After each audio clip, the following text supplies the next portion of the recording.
Class 9-এর ভূগোল chapter 4। তাহলে আমি কিছু ইম্পর্টেন্ট কোশ্চেন অ্যান্সার বলছি, তোমরা সবাই মন দিয়ে শোনো আর লেখো, আর সবাই লাইক এন্ড সাবস্ক্রাইবটা দিয়ে দাও।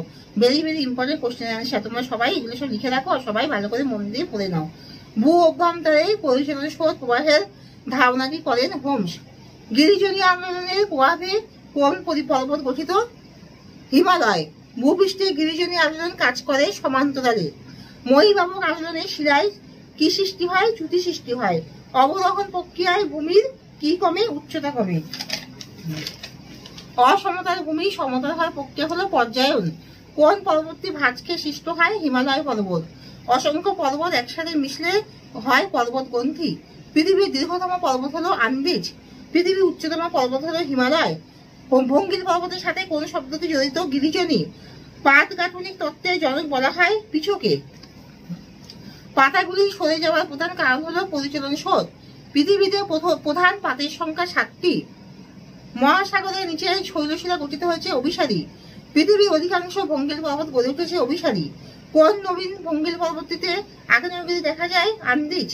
কোনটি প্রাচীন ভঙ্গিল পর্বত? অ্যাপেলেশিয়ান। ইউরোপ এশিয়ার সীমান্তের উরাল পর্বত একটি প্রাচীন ভঙ্গিল পর্বত। কোন পাঁচ সীমানায় আগ্নেয়গিরির সংখ্যা সবচেয়ে বেশি ধ্বংসাত্মক? ভূমধ্যসাগরের আলোকস্তম্ভ হল একটি স্তম্ভলি। মায়ানমারে পোপা কি ধরনের আগ্নেয়গিরি? মৃত আগ্নেয়গিরি।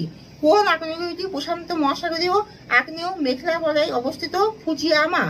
ভারতে কোন উপত্যকাটি গোস্ত উপত্যকা? নর্মদা উপত্যকা।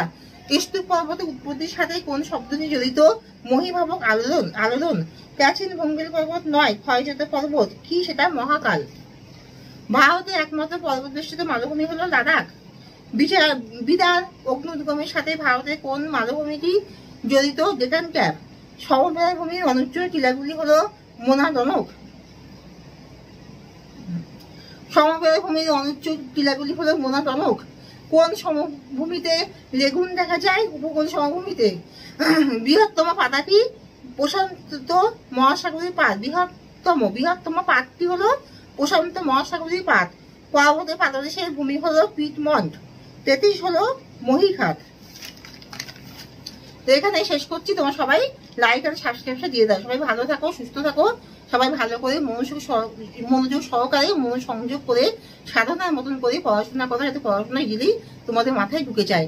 তোমরা সবাই ভালো করে মন দিয়ে পড়াশোনা করো, তোমাদের সবার রেজাল্ট খুব ভালো হোক, মনের মতো রেজাল্ট হোক, সবাই কেরিয়ারে খুব ভালোভাবে স্বপ্ন পূরণ হোক, তোমরা সবাই প্রফেশনাল লাইফে খুব ভালোভাবে নিজেরা উন্নত হও, কেরিয়ার খুব ভালো হোক, আর তোমাদের সবার সব স্বপ্ন পূরণ হোক, আমি এটাই কামনা করছি। তোমাদের সবাই খুব ভালো হোক, আর তোমরা সামনে পুজোতে আনন্দ করো। তাহলে এখানেই শেষ করছি।